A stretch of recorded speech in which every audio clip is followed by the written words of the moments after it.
Hi guys, welcome to the Pakistani family entertainment. तो कैसे हैं आप? मेरा नाम है और मेरा नाम है वजह। तो भाई साहब, आज जिस वीडियो पे हम रिएक्ट करने वाले हैं वो बहुत ही बड़ा होने वाला है। हम खुद एक दफ़ा दे भाई टाइटल पढ़ के शॉक हुए।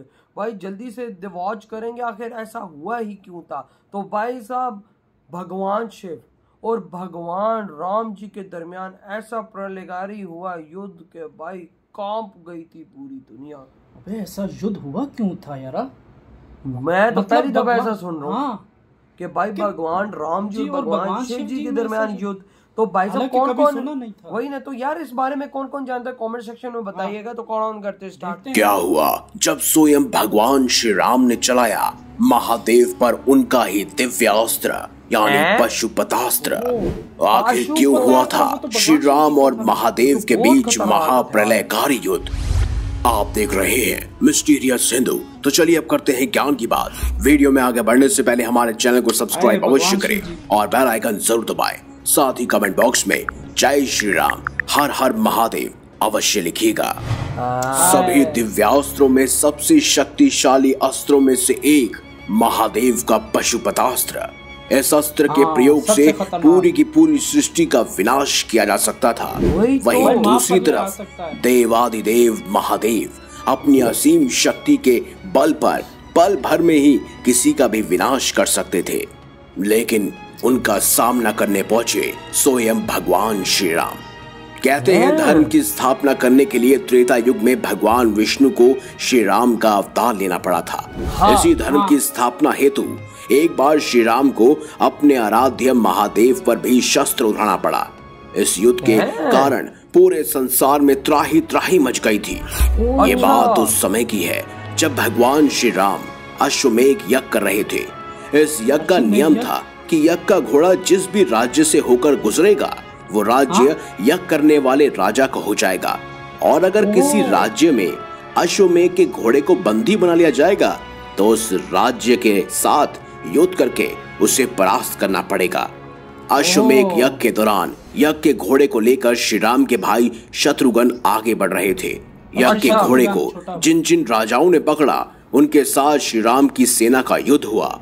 अयोध्या की सेना के आगे सारे राजाओं को झुकना पड़ा क्योंकि उस सेना में स्वयं शत्रुघ्न जी, हनुमान जी, सुग्रीव, भरत और उनके पुत्र पुष्कर और कई सारे पराक्रमी योद्धा थे जिनसे देवता भी युद्ध नहीं करना चाहते थे, क्योंकि उनसे युद्ध करना यानी कि स्वयं भगवान श्री राम से युद्ध करना।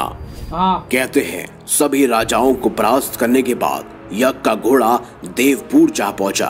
देवपुर में जिनका राज्य था वो कोई और नहीं बल्कि वीरमणि थे। एक अच्छे शासक होने के साथ साथ वीरमणि बहुत ही धार्मिक भी थे जो महादेव के परम भक्त थे। एक बार वीरमणि ने अपने कठोर तप के बाद महादेव को संतुष्ट किया था और उनकी तपस्या से प्रसन्न होकर महादेव ने उन्हें वरदान देते हुए कहा था कि जब भी उन पर या उनके राज्य पर कोई भी संकट आएगा तब स्वयं उनकी रक्षा के लिए महादेव आ जाएंगे। कहते हैं इसीलिए उनके राज्य पर आक्रमण करने का साहस किसी में भी नहीं था। इस प्रकार देवपुर का नाम महाकाल की नगरी पड़ गया था। सभी राजाओं को परास्त करने के बाद श्री राम का घोड़ा यानी अश्वमेघ का घोड़ा देवपुर जा पहुंचा। तब राजा वीरमणि के पराक्रमी पुत्र रुक्मानंद ने उसे बंदी बना लिया और उसके बाद उन्होंने अयोध्या की सेना को चुनौती देकर कहा कि वो शत्रुघ्न जी से जाकर कह दे कि वह यज्ञ के घोड़े को वीरमणि के पुत्र स्वयं रुक्मानंद ने बंदी बनाकर रख लिया है। यदि वह अपने घोड़े को मुक्त कराना चाहते हैं तो वह आकर देवपुर की सेना से युद्ध करे। देवपुर के राजा वीरमणि प्रभु श्री राम के पराक्रम से भली भांति परिचित थे। वो जानते थे कि राम स्वयं भगवान विष्णु के अवतार हैं। इसीलिए जब उन्हें पता चला कि उनके पुत्र ने अयोध्या की सेना को युद्ध की चुनौती दे दी है तब उन्होंने अपने पुत्र से कहा, तुमने अयोध्या यानी श्री राम को युद्ध की चुनौती देकर ठीक नहीं किया। अयोध्या में प्रभु श्री राम यानी भगवान विष्णु के अवतार हैं। उनसे युद्ध करना हमारे राज्य के लिए हानिकारक सिद्ध हो सकता है, इसीलिए तुम उनसे युद्ध ना करो। यह सुनकर रुक्मानंद ने कहा, पिताश्री, युद्ध की चुनौती देकर अगर अब हम युद्ध से पीछे हट जाएंगे तो ये हमारे कुल और राज्य का अपमान करना होगा। ये हमारे राज्य के स्वाभिमान की बात है। क्षत्रियों के लिए अपने सम्मान से बढ़कर कुछ और नहीं। ये सुनकर वीरमणि ने अपने पुत्र को युद्ध की आज्ञा दे दी। राजा वीरमणि ने अपने भाई वीरसेन, अपने पुत्र रुक्मानंद और शुभग्रंथ और अपनी सेना के साथ युद्ध क्षेत्र में पहुंच गए।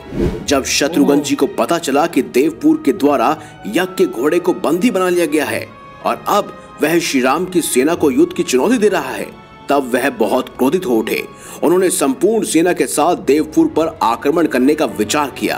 तब हनुमान जी ने शत्रुघ्न जी से कहा कि उस नगरी की रक्षा स्वयं देवों के देव महादेव कर रहे हैं, इसीलिए देवपुर पर आक्रमण करने से पहले हमें इसके राजा वीरमणि से बातचीत करनी चाहिए और बातचीत से इसका हल निकालना चाहिए। नहीं तो देवपुर पर आक्रमण करने से पहले ही भगवान श्री राम की आज्ञा लेनी चाहिए। यह सुनकर शत्रुघ्न जी बोले, अगर हमारे रहते भ्राता श्री राम को युद्ध भूमि पर आना पड़े तो ये हमारे लिए अत्यंत अपमान की बात होगी। हमें अभी देवपुर पर आक्रमण करके उनकी चुनौती का जवाब देना चाहिए। इसके बाद शत्रुघ्न जी ने अयोध्या की विशाल सेना के साथ देवपुर पर आक्रमण किया। देखते ही देखते एक भयंकर युद्ध शुरू हो गया। भरत जी के पुत्र पुष्कर और वीरमणि एक दूसरे के साथ युद्ध करने लगे। वह दोनों एक दूसरे पर घातक बाण चलाने लगे। एक समय पुष्कर ने वीरमणि पर एक भयानक बाण चला दिया, जिसका प्रहार वीरमणि सहन न कर सके और पल भर में ही वह मूर्छित होकर अपने रथ में गिर पड़े। और शत्रुघ्न जी ने वीरमणि के दोनों पुत्रों पर नागपाश से उन्हें बांध दिया। जब वीरमणि को होश आया तब उन्होंने अपनी सेना को हार की कगार पर देखा। तब उन्होंने स्वयं भगवान शिव का स्मरण किया।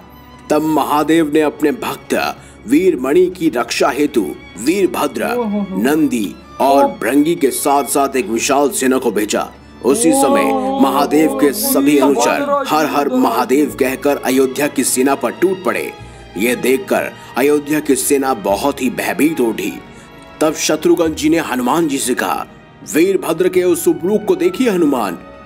कहते हैं वीरभद्र ने तो बात ही बात में दक्ष प्रजापति का शीश काट डाला था। पता नहीं अयोध्या की सेना किस तरह भगवान शिव की सेना का युद्ध में मुकाबला कर पाएगी। इसके बाद अयोध्या की सेना के साथ महादेव के अनुचरों का युद्ध होने लगा।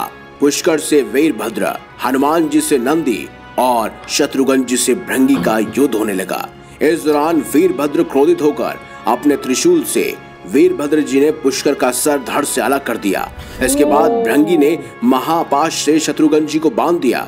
दूसरी ओर हनुमान जी और नंदी में भयानक युद्ध हो रहा था। नंदी किसी भी प्रकार से हनुमान जी का प्रहार सहन नहीं कर पा रहे थे। हनुमान जी को परास्त न करने का दूसरा कोई उपाय न देखकर नंदी जी ने हनुमान जी पर शिवास्त्र का प्रहार किया। शिवास्त्र के घातक प्रहार से हनुमान जी घायल हो गए। अयोध्या की सेना को हारते देख देवपुर की सेना में खुशी की लहरें दौड़ पड़ी और इसके बाद देवपुर की सेना अयोध्या की सेना पर टूट पड़ी। जब श्री राम के पास अयोध्या की हार का संदेश पहुंचा तब वह खुद भरत और लक्ष्मण जी के साथ युद्ध क्षेत्र में आए। उन्हें देखकर अयोध्या की सेना में फिर से उत्साह आ गया। जब भरत जी ने देखा कि इस युद्ध में उनके पुत्र मारे गए हैं तब वह शोक से मूर्छित होकर गिर पड़े। यह देखकर श्री राम जी को बड़ा क्रोध आया और वो वीरभद्र से बोले, जैसे तुमने पुष्कर का वध किया है वैसे ही तुम अपनी मृत्यु के लिए तैयार हो जाओ। ये कहकर श्री राम वीरभद्र और शिवगणों से युद्ध करने लगे। युद्ध के दौरान जब श्री राम ने देखा कि वो साधारण अस्त्रों से शिवगणों को परास्त नहीं कर पा रहे हैं तब उन्होंने दिव्यास्त्र चलाने का विचार किया। श्री राम ने अपने दिव्यास्त्र को देखते ही देखते वीरभद्र, ऋषि भृंगी और अधिकांश शिवगणों को मूर्छित करने के लिए छोड़ दिया, जिससे सभी मूर्छित हो गए। श्री राम के पराक्रम को देखकर शिवगण शिव जी को बुलाने लगे। जब महादेव ने देखा कि उनकी सेना संकट में है तब वह स्वयं युद्ध क्षेत्र में आए। श्री राम स्वयं भगवान विष्णु के अवतार थे और उनके सामने स्वयं देवों के देव महादेव थे। इस युद्ध से पूरी सृष्टि का विनाश हो सकता था, इसीलिए श्री राम और महादेव को सामने देखकर सभी भयभीत हो गए। महादेव की दृष्टि पड़ते ही सभी सेना मूर्छित हो गई। अपने आराध्य महादेव को युद्ध क्षेत्र में देखकर श्री राम ने अपने शस्त्र त्याग कर उन्हें प्रणाम किया। श्री राम ने महादेव से कहा, देवों के देव महादेव, आपके आशीर्वाद से ही मैं रावण का वध कर पाया था। हमारे अंदर जो बल और पराक्रम है वो आपकी ही कृपा है। यह अश्वमेघ यज्ञ भी आपकी इच्छा से ही हो रहा है, इसीलिए आप हम पर कृपा कीजिए। प्रभु कृपया शांत हो जाइए। ये सुनकर शिवजी बोले, हे राम, मैं जानता हूँ कि आप स्वयं भगवान विष्णु के अवतार हैं। मैं आपसे युद्ध नहीं करना चाहता, लेकिन मैंने अपने वत्स वीरमणि को रक्षा करने का वचन दिया है, इसीलिए ना चाहते हुए मुझे आपसे युद्ध करना पड़ेगा, और मैं भी चाहता हूँ कि आप मुझसे युद्ध करें। महादेव की बात सुनकर श्री राम ने महादेव पर एक एक कर अपने सारे दिव्यास्त्र चला दिए, लेकिन महादेव ने क्षण भर में ही उन सब दिव्यास्त्रों को निगल लिया। यह देखकर श्री राम ने उनके महाशक्तिशाली अस्त्र यानी पशुपतास्त्र को चलाने का विचार किया। श्री राम ने महादेव से कहा, प्रभु आपने ही मुझे यह अस्त्र दिया था और अब मैं आपके ही ऊपर इसका प्रयोग करने जा रहा हूँ। ये कहकर श्री राम ने स्वयं महादेव पर पशुपतास्त्र चला दिया। वो महाविनाशकारी अस्त्र महादेव के हृदय में जाकर समा गया। इसके बाद महादेव का क्रोध भी शांत हुआ। तब महादेव श्री राम से बोले, हे श्री राम, आपने अपने युद्ध कौशल से मुझे संतुष्ट किया है, इसीलिए आप जो वर मांगना चाहते हैं मांगिए। तब श्री राम ने महादेव से कहा, भगवान, इस युद्ध में भरत के पुत्र पुष्कल और उसके जैसे ही जो जो योद्धा और सैनिक मारे गए हैं, कृपया आप उन्हें पुनः जीवित कर दीजिए।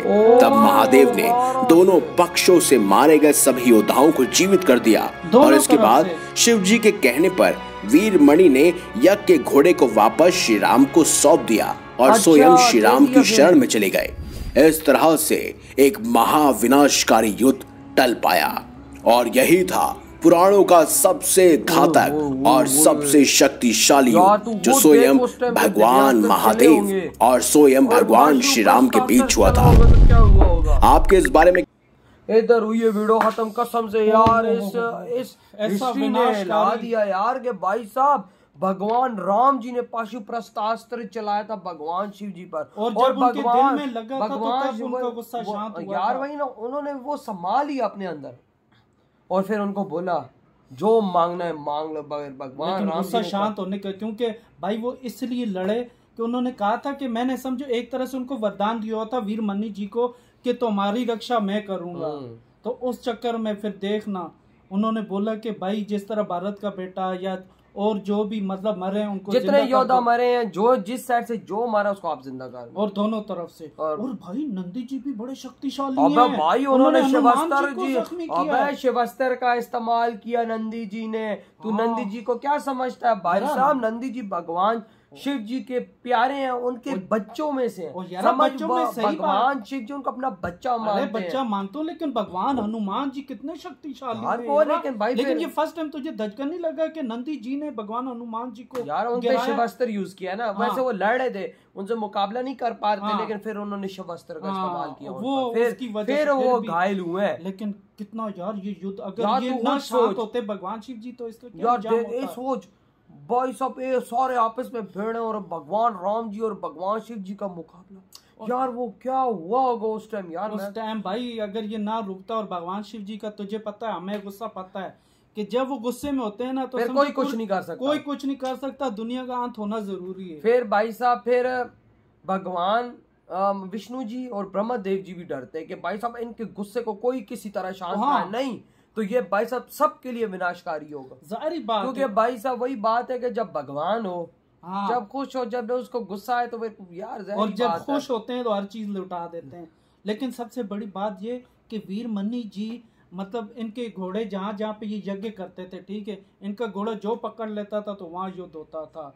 और उसके वीरमणि जी के बेटे ने बोला नहीं, मैं अब कैसे वापसी लूंगा, लेकिन वापस कर भी दिया। तो फिर भगवान शिव जी को आना पड़ा है ना। और फिर भाई साहब वो फिर भाई भगवान राम जी की भाई साहब में चले गए। लेकिन भगवान राम जी पहले नहीं युद्ध कर रहे थे, लेकिन भगवान शिव जी ने कहा कि वीरमणि जी को जाहिर बात है मैंने वरदान दिया हुआ तो तुम्हें अब लड़ना पड़ेगा। तो यार आपके क्या थॉट इस बारे में? वीडियो खत्म करते हैं तो